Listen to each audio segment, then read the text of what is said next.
All right. ಇನ್ನು ತುಂಗಭದ್ರಾ ಜಲಾಶಯದ 19ನೇ crest gate ಎಲ್ಲ ಕೊಚ್ಚೋಗಿತ್ತಲ್ಲ, ಅದರಿಂದ ಖಾಲಿ ಮಾಡಬೇಕು ಅಂತಿತ್ತಲ್ಲ. ಹೌದು ಸರ್, ಅದೇ ತಾನೇ ಈಗ ನಮ್ದು. ಹೌದು ಸರ್. ಈಗ ಅವರು ಕನ್ನಯ್ಯ ನಾಯ್ಡು ನೇತೃತ್ವದಲ್ಲಿ ನಿನ್ನೆ ಒಂದು ಎಲಿಮೆಂಟ್ ಹಾಕಿದ್ರಲ್ವ, ಇನ್ನು ಚಕಟಕ ಅಂತ ಇನ್ನೊಂದು 3-4 ಎಲಿಮೆಂಟ್ನ ಹಾಕೊಂಡ್ಬಿಟ್ಟಿದ್ದಾರೆ. ಅದರ ಪರಿಣಾಮ 1 ಲಕ್ಷ ಕ್ಯೂಸೆಕ್ ಹೊರಗೆ ಬಿಡ್ತಾ ಇದ್ರು, ಈಗ 500 ಕ್ಯೂಸೆಕ್ ಇಳಿಸ್ಕೊಂಡ್ಬಿಟ್ರು. ಅಂದರೆ ಸುಮಾರು ಒಂದು 25-30 TMC ನೀರು ಉಳ್ಕೊಂಡ್ಬಿಟ್ಟಿದೆ ಈಗ. ಹಾಗಾಗಿ ಬಚಾವಾಯಿತು ರೈತರೆಲ್ಲ.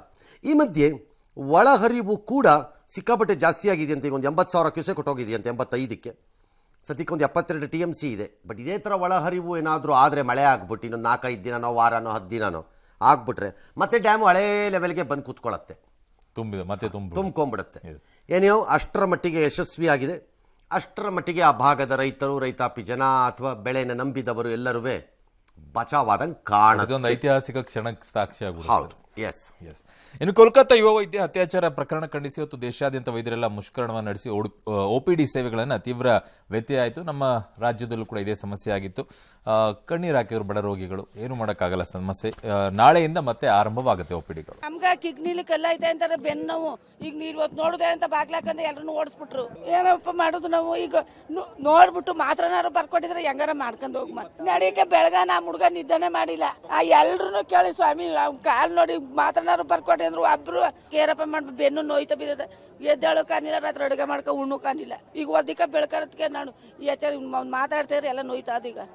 ಈಗಾಗಲೇ ಮಂಗಳವಾರ ವಿವಿಧ ವೈದ್ಯರ ಮತ್ತು ನರ್ಸಸ್ಸು ಮತ್ತು ಉಳಿದ ಆಸ್ಪತ್ರೆಯ ಮಾಲೀಕರು, ಬೇರೆ ಬೇರೆ ಸಂಘ ಸಂಸ್ಥೆಯವರು ಎಲ್ಲರೂ ಕೂಡ ಒಂದು ಸಭೆಯನ್ನು ಕರೆದಿದ್ದೇನೆ. ಹೀಗೆ ಸುರಕ್ಷತೆ ನೀಡುವಂಥದ್ದಕ್ಕೆ ಏನೇನು ಕ್ರಮಗಳು ತಗೊಳ್ಬೇಕು, ಸುರಕ್ಷಿತವಾದಂಥ ವಾತಾವರಣ. ಜನರದ್ದು, ರೋಗಿಗಳದ್ದು ಸಂಕಟ ಅರ್ಥ ಆಗತ್ತೆ. ಬಟ್ ಎಲ್ಲೋ ಒಂದು ಪಾಯಿಂಟಲ್ಲಿ ಡಾಕ್ಟರ್ಗಳು ಅನುಭವಿಸ್ತಿರೋ ಕಷ್ಟನೂ ಯಾರೊಬ್ರು ಕೇಳಬೇಕಲ್ಲ. ಹಾಗಾಗಿ ಹಿಡಿಶಾಪ ಹಾಕುವಾಗ ಜನ ನಾವು ಮತ ಹಾಕಿ ನಮ್ಮನ್ನು ಸರಿಯಾಗಿ ಆಳಬೇಕು ಎಂದು ಕಳಿಸಿರುವ ಪ್ರಭೂತಿಗಳಿಗೂ ಹಿಡಿಶಾಪ ಹಾಕಬೇಕು. ನೀವು ಬರೀ ಡಾಕ್ಟರ್ಗಳಿಗೆ ಹಾಕ್ಬಿಡೋದಲ್ಲ, ಹಂಗಾಗ್ಬಾರ್ದದ. ನೀವು ಮತ ಹಾಕಿ ಕಳಿಸಿದ್ರಲ್ಲ, ಗ್ಯಾರಂಟಿನೋ ಅಥವಾ ಹಿಂದಿನ ದಿನದ ನೋಟೋ ಮತ್ತೊಂದು ಅಂತ ಲೆಕ್ಕಾಚಾರ ಹಾಕ್ಬಿಟ್ಟು ಓಟ್ ಹಾಕಿ ಕಳಿಸ್ತೀರಲ್ಲ ನೀವುಗಳು, ಅವ್ರುಗಳು ಮಾಡೋಂಥ ಕಚಡ ಕೆಲಸಕ್ಕೂ ಶಾಪ ಹಾಕೋಬೇಕು ನೀವು. ಅದರಿಂದ ಅವ್ರ ಪಾಡಿಗೆ ಅವ್ರು ಅಳ್ಳಾಡ್ಕೊಂಡು ಹಂಗಂಗೆ ಇದ್ಬಿಡ್ಲಿ. ಇಲ್ಲಿ ಹೊಡೆಸ್ಕೋತಾರ, ಹೊಡೆಸ್ಕೊಳ್ತಾ ಇದ್ರೆ ಯಾರು ಹೊಡೆಸ್ಕೋತಾರೆ? ಐ ಅಗ್ರಿ, ಅವ್ರ ಪಾಪ ಯಾರೋ ಆಕೆಗೆ ನೋವಾಗಿರುತ್ತೆ, ನೋವೇ ಅದು. There is a point behind the ಡಾಕ್ಟರ್ಸಲ್ಲೂ. ಎಷ್ಟು ದಿನ ಅಂತ ಅನ್ಸೆಕ್ಯೂರ್ಡ್ ಆಗಿ ಕೆಲಸ ಮಾಡೋಕ್ಕಾಗತ್ತೆ ಡಾಕ್ಟರ್ಗಳು? ಅವ್ರೆಲ್ಲ ಕಂಡಿದ್ದ ಕಡೆಯಲ್ಲೆಲ್ಲ ಆಸ್ಪತ್ರೆ ನುಗ್ಬಿಟ್ಟು ಬಾರಿಸ್ಬಿಡ್ತೀವಿ ಅಂತಂದರೆ ಅದೇನು ಆಸ್ಪತ್ರೆನಾ ಅಥವಾ ಏನು ಟಾರ್ಚರ್ ಚೇಂಬರಾ? ಏನೋ ಒಂದು ಕೋಪ ಬಂದರೆ ಹೋಗ್ಬಿಡೋದ.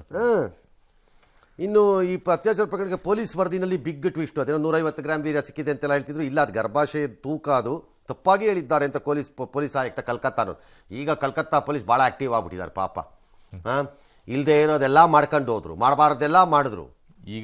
ಈಗ ಇಲ್ಲದೆ ಇರೋದೆಲ್ಲ ಹೇಳ್ತಾರೆ, ಯಾವ ಮೂಳೆನೂ ಮುರಿದಿಲ್ಲ ಡ್ಯಾಶ್ ಅಂತ. ಈ ಮಧ್ಯೆ 42 ವೈದ್ಯರನ್ನ ಬಂಗಾಳ ಸರ್ಕಾರ ಟ್ರಾನ್ಸ್ಫರ್ ಮಾಡಿಬಿಟ್ಟಿದೆಯಂತೆ. ಅದಕ್ಕೆ BJP ಹೇಳ್ತಾರೆ ಎಲ್ಲರೂ ಹೆದರಿಸ್ತಿದ್ದಾರೆ ಅಂತ. ಅಲ್ಲ, ಅಲ್ಲಿ ಸರ್ಕಾರ ಬಿಡ್ರಿ, ಅದು ಹಂಗೆ ತಾನೆ.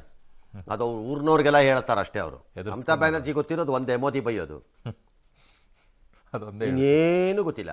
ಬಟ್ ಮಣಿಪುರದ ಆದಂತ ಸಂದರ್ಭದಲ್ಲಿ ಮಾತಾಡಿದ್ರಪ್ಪ ಎಲ್ಲ. ಯಾರು ಯಾಕೆ ಮಾತಾಡ್ತಿಲ್ಲ ಸರ್? ಅದೆಲ್ಲ ಅವ್ರು ಮೋದಿ ಕಡೆಯಿಂದ ಆಗಿಲ್ವಲ್ಲ.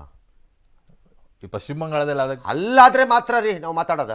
ವಿರೋಧ ಪಕ್ಷ ನಾಯಕರು ಅವಾಗೆಲ್ಲ ಜೋರಾಗಿ ಅಲ್ಲಾದ್ರೆ ಮಾತಾಡ್ತೀವಿ, ಅದಿದ್ದಾಗ ಮಾತ್ರ. ಇಲ್ಲಿ ಮಾತ್ರ ಮಾತಾಡೋದು ನಾವು. ಇಂಡಿಯಾನಲ್ಲಿ ಏನಾದ್ರು ಆದರೆ ಹಿಂದೂಗಳಿಗೆ ಬೈಯೋದು ನಾವು. ಬೇರೆ ಕಡೆ ಆದರೆ ಬೈಯಲ್ಲ. ಬೇರೆ ಕಡೆ ಇಲ್ಲೇನಾದ್ರು ಮೈನಾರಿಟಿ ಏನಾರು ಇದ್ದರೆ ಬಾಯಿ ಬಂದಂಗೆ ಬೈತಾಗ್ತೀವಿ. ಬೇರೆ ಕಡೆ ಅದೆಲ್ಲ ಮಾತಾಡಲ್ಲ ನಾವು. ನಮ್ಮನ್ನು ಕೇಳಬಾರ್ದು ನೀವು. ಇದು ಬ್ಲೈಂಡ್ ಪಾಲಿಟಿಕ್ಸ್ ಆಗೋಗಿದೆ ಈ ದೇಶದಲ್ಲಿ. ಅವರವರ ವೈಯಕ್ತಿಕ ದ್ವೇಷದ ಆಧಾರದ ಮೇಲೆ ರಾಜಕಾರಣವನ್ನು ನಡೆಸೋ ತೀರ್ಮಾನಕ್ಕೆ ಬಂದು ಆಗೋಗಿದೆ. ಹಾಗಾಗಿ ಇದು ಹೀಗೆ ನಡೆಯೋದು. ನನ್ನ ಕಡೆಯಲ್ಲಾದಾಗ ಯಾರು ಕೇಳಬೇಡಿ ಅಷ್ಟೇ. ಇನ್ನೊಂದು ಕಡೆ ಬೇರೆ ಕಡೆ ಅಲ್ಲಿ ಕೇಳೋದಲ್ಲ, ದಾಂದಲೇ ಎಬ್ಬಿಸ್ಬಿಡ್ತೀವಿ ಅಷ್ಟೇ. ಒಂದು ವಿರಾಮ ತಗೊಂಡು ಬಂದ್ಬಿಡೋಣ ಸರ್.